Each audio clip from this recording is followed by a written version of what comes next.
एक बार हा कृष्ण हृदय पुकारे तो गोलोक के कपाट खुल जाएं, वैकुंठ के कपाट खुल जाएं। हमारे आपके लिए अगर कपाट नहीं खुल रहे, कपट ही वो बांधा है जो भगवान की कृपा के कपाट नहीं खुलने देता। कपट ही बांधा है। जिसने जीवन में कपट का त्याग किया है उसके जीवन में कृपा के कपाट खुले हैं। कपट ही बाधा देता है, क्योंकि भगवान कहते हैं मोई कपट छल छिद्र न भावा। ऐसा कीर्तन, वो कीर्तन की ध्वनि गोलोक पहुंच गई। और भगवान तो आदि पुराण में कहते हैं ना हम वसामि वैकुंठ योगिनाम हृदय न च मद भक्ता यत्र गायन्ति तत्र तिष्ठामि नारद।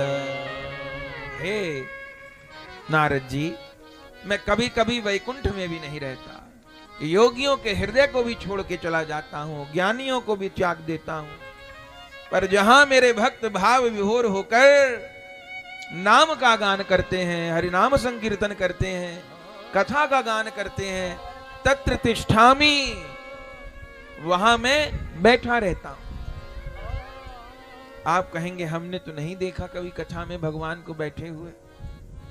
देखिए, जो कथा कहते हुए और कथा सुनते हुए आनंद आता है, उस आनंद के रूप में भगवान ही पधारते हैं। क्योंकि वो आनंद कंद है।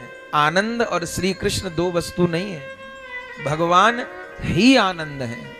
तो कथा कहते और सुनते हुए जो आनंद आता है, उस आनंद के रूप में आनंद कंद ही पधारते हैं। और जब वो आनंद गाढ़ा होता जाता है, गहरा होता जाता है, तो वो आनंद साकार हो जाता है।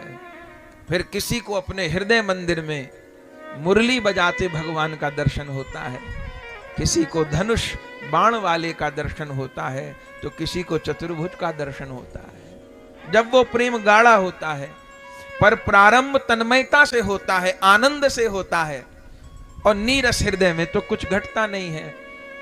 जैसे गंगा मैया बह रही है कि जी गंगा मैया पाप काटती है। एक महात्मा से किसी ने कहा कि गंगा मैया पाप काटती हैं और मुझको तो जिंदगी बीत गई नहाते नहाते, मेरे तो कोई पाप नहीं कटे। और सारे पुराण कहते हैं गंगा मैया पाप काटती है। रोज पूछता था महात्मा से वो भक्त प्रश्न साधक। महात्मा बड़े परेशान, उन्होंने कहा चलो। बोले बताइए क्या करना है? बोले आज तुमको हम बताएंगे, चलो। क्या करो? बोले एक बोतल में मूत्र भर लो। एक बोतल में मूत्र भर लिए। ठीक है, बोले बड़ी अजीब बात, चलो। उनके सामने ही मूत्र भर लिए एक पशु का, और गंगा जी लेके चले और उस बोतल में रस्सी बांध दिए और उस बोतल को गंगा जल में छोड़ दिए और किनारे से खूंटे से उस रस्सी को बांध दिया। बोले ठीक है, अब 1 महीने बाद आएंगे। बोले ठीक है महाराज। 1 महीने बाद आए, फिर उस रस्सी को खोला, बोतल को बाहर निकाला। बोले आचमन करो भैया। बोले कैसी बात करते हैं, आचमन कर लो, ये तो आपने मूत्र भरा था। बोले 1 महीना बोतल गंगा जी में पड़ी रही, अब तो पावन हो गई होगी ना। बोले कैसी बात करते हैं आप, पावन कैसे हो जाएगी, क्यों? बोले गंगा जल में पड़ी रही, पर बोतल के भीतर जो भरा था उसका गंगा जल से संपर्क नहीं हुआ। 1 महीने क्या, 1 करोड़ साल पड़ी रहे तो भी उस बोतल के भीतर का मूत्र मूत्र ही रहेगा, भीतर से संपर्क नहीं हुआ। भीतर से संपर्क कब होगा? अरे उस बोतल का ढक्कन खोल दिया गया होता तो एक बोतल नहीं, कितने कितने नदी नाले लोग गंगा जी में छोड़ देते हैं, पर गंगा ऐसी पावन है जो जाता है सबको गंगा ही बना देती है।